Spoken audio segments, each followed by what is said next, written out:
Okay, now I'm about to post a video of a story that my mother has been asking me to tell on Facebook since we got on here.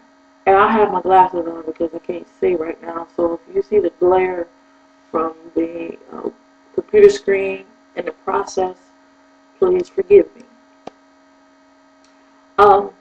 But as I do with most of my little videos about these crazy stories in my life, I preface them with a little bit of history. This serves a dual purpose in my mind because those of you who do not know my family will better understand the dynamic that kind of dictates the way the story evolves and how the situation that I'm about to talk about came to be. To understand certain things about my family or about the history of the story will make more sense and therefore be more funny to you. So you won't feel like after hearing the story it's one of those, you had to be there type things. I want to make this an experience that everybody can understand and relate to, and in order to do so I may need to provide a little bit of history. So I may seem long-winded and have a lot to say and to preface the meat of the story, but believe me when I tell you that it will be worthwhile once you hear it in its entirety.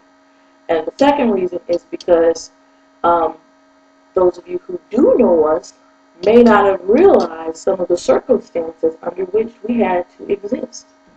And sometimes in our plight, very peculiar and funny situations do arise. And so that's why, I put a lot of backstory and history to the stuff that I talk about when I'm on here acting full. So this video is appropriately named Get in there and wash the dishes. Okay? Wash the dishes. Just keep that in mind. Back in, I think it was 1993, 293. I'm not reading right now, so I'm going to just take these off. I can't see. Anyway, we lived in the Old West End of Toledo, Ohio. Those who don't know, Old West End is like a district. And where we lived was a street called Melrose, and our house was situated directly across the street from Fulton Elementary School. And I believe that my brothers and I must have been in junior high. No, I was in high school. They must have been in junior high because it was a school day.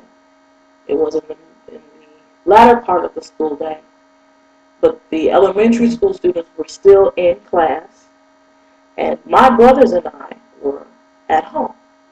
Could have very well been that we didn't attend class that day, but I'm not very sure because my memory does not serve me well in that regard. However, the fact still remains we were home, I in my room, my brothers in their room, and my mom home downstairs in the living room, taking a nap on the couch.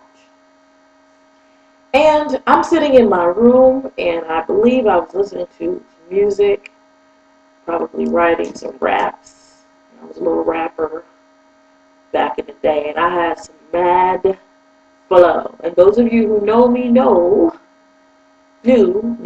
past tense, present tense, that I had skills. Could battle rap with the best of them and make people be mad at me when it was said and done. But that's probably what I was doing to pass the rest of my time. I could have just been doing homework. Who knows? But I was occupied in my room, kind of distracted.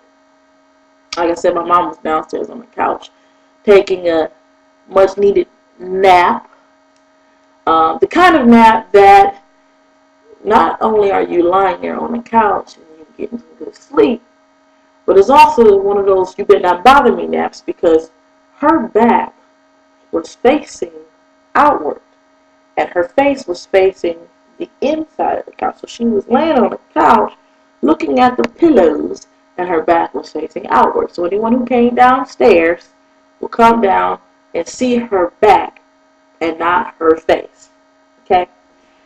My brothers were in their room, and they had on a regular basis, some commotion coming out of there. And any commotion coming out of there was really no cause for alarm because they were boys and they were always up to something.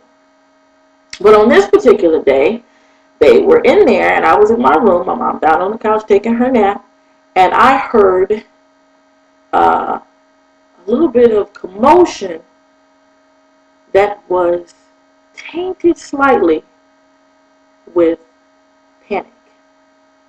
Tainted slightly with panic. And the panic came from the most animated of the three brothers, my three brothers, Juwan. And he was in the room, and I heard him say, "Pour some water in it, pour some water in it. Pour some water in it, pour some water in it." I'm thinking, what the heck? I'm thinking, looking off to the side, like, what are they doing in there, and why does he sound so alarmed right now? So, needless to say, I'm a teenage girl. I could care less about what's going on there in their room. When I hear it, I kind of perk up a little bit, but then I go back to what I'm doing. But then, after a few minutes pass, I hear again, "Okay, put some more water in it." And then I hear the door to their bedroom open, and somebody race to the adjacent restroom and turn on the water. And then I hear the sound of water going into a cup very rapidly, and then turning it off, and then that child running out of the bathroom, running back to the room and shut the door. So I kind of really paid more attention. I'm like, what do you mean, pour some water in it? And then they're racing to get some water. And then right when I started to become more curious, another sense came into the picture. Okay? I was already hearing something, but then now I began to smell something. And so I'm like, oh shoot, something's burning. So I get up and I walk out of my room, and I holler from my door, I said, "What y'all doing in there?" And I'm genuinely concerned. And then I hear my little brother, Jason, who was the most rambunctious, big, burly, mean, husky football player. Who the heck could be calling me right now? At this time of night on my house phone, I am not answering it.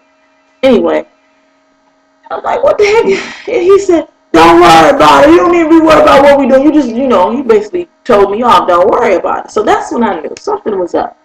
So I get up and I go into the bedroom, and I look in there, and when I open the door, there is smoke looming above in the higher areas of the room. You know how they say stop, drop, and roll? They say that because smoke tends to rise, and therefore you should be able to crawl underneath it, hence the term stop, drop, and then roll. I guess if you're on fire, you stop, drop, roll. I guess that wouldn't be the right term. It would be when you're in the house and it's a fire and they tell you that you need to crawl. If you can't see, if you get low, you can see because the smoke is going to go up. Well, this proved that theory because when I went into the bedroom, I found the room to be engulfed with smoke. And I'm looking at them and I said, "Where in the world is this smoke coming from?" And I look, and in bed, there's a mattress in the room, of course, because it's a bedroom. And there's a hole about this big around in the mattress. And coming from that hole is smoke. Okay? And so I look further and see that the chest of drawers that is adjacent to the mattress, to the bed, has on it an incense, sitting inside an incense burner that is hanging